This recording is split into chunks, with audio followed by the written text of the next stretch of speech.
best effort, we are often uncertain about what is the right thing to do, as I have said, especially in the context of a dilemma. Our judgments seems to be very subjective, a matter of personal decisions.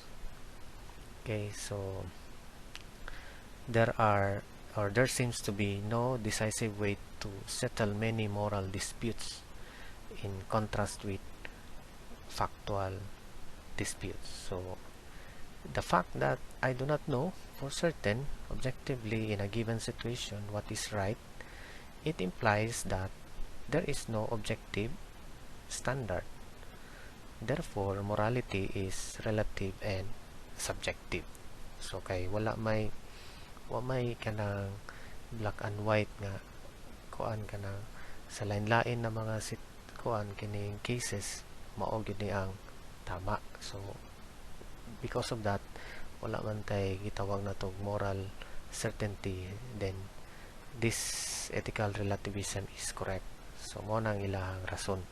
Number 3, situational differences. So from the word situational differences, kanang lahi-lahi og situation, no? The actual situation in which people live are often very different.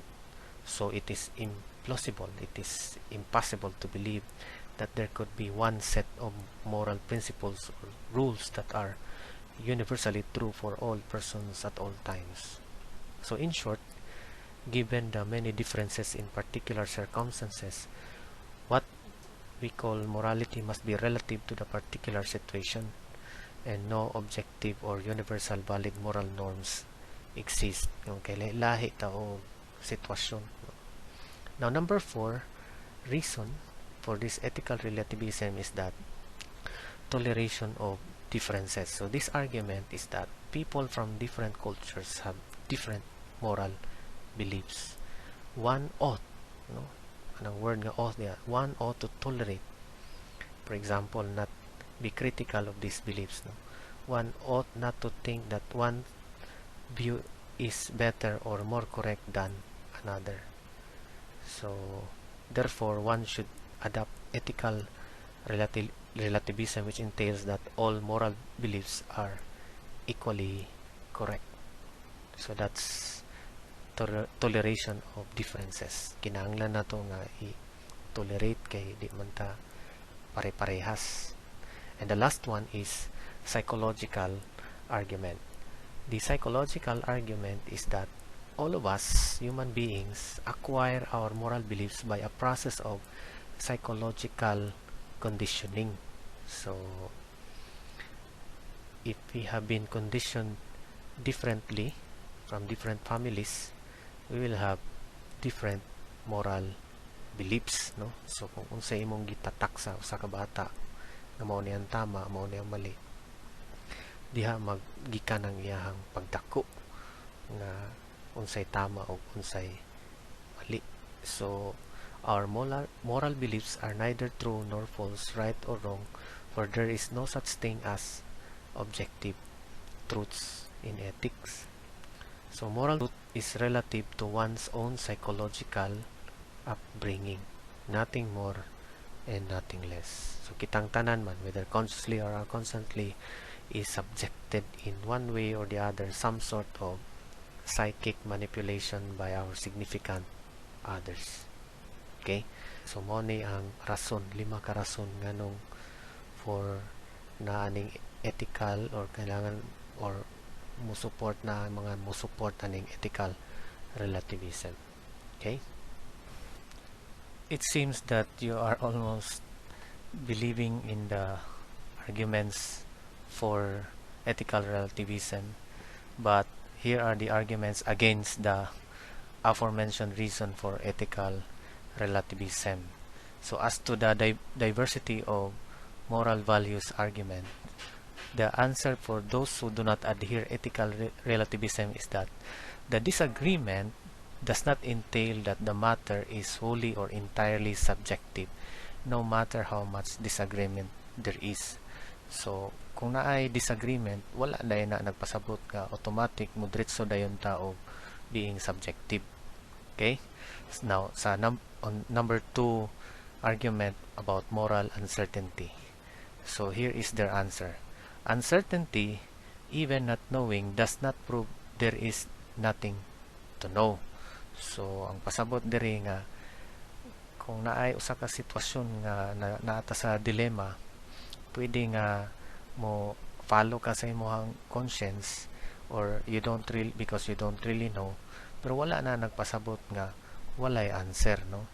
So kung naay usa ka problema nya wa ka kabalo sa answer, wala nagpasabot nga kanang wala gi answer ana, wala lang ka kabalo.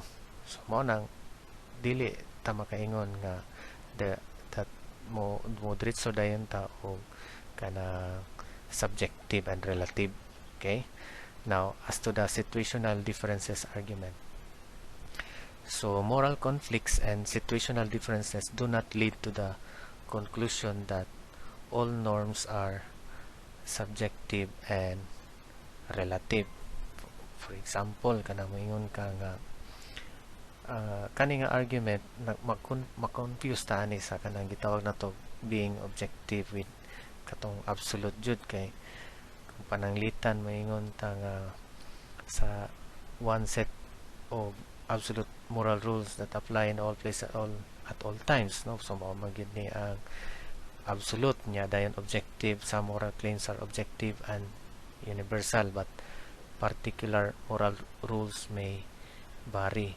So the objectivists agree that absolutism is too simplistic, that is, that one can know absolutely the truth or falsity of every moral statement, but insist that moral differences can be explained objectively by a comprehensive moral theory which will explain why certain goods may take precedence over other goods when they conflict. So mao nang moral conflicts and situational differences do not lead to the conclusion that all norms are subjective and relative. Kay ni follow mangyapon ka og objective and comprehensive moral theory.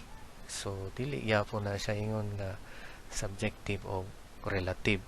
Now number 4, kaning gitawag nga toleration of differences argument. So kaning position is really contradictory, no?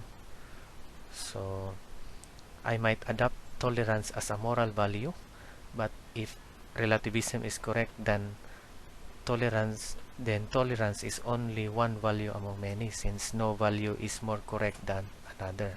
So I could just easily adopt dogmatism as my overriding moral belief, no?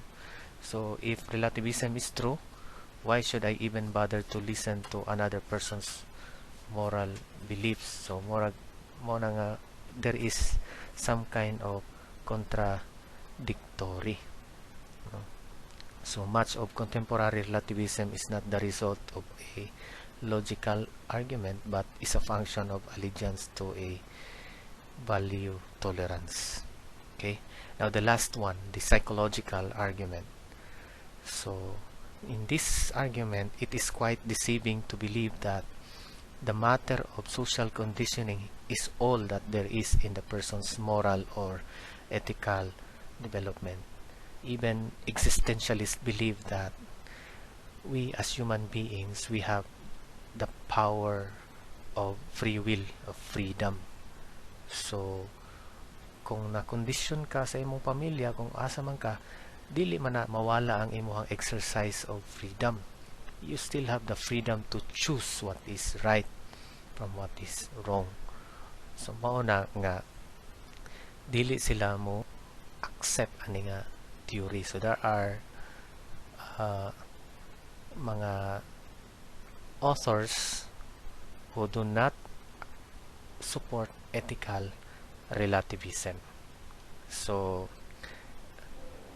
in conclusion, relativism is in itself, if we assume for the sake of argument that it is true, it leads to a kind of moral subjectivism with conclusion that most of us believe are false, or at least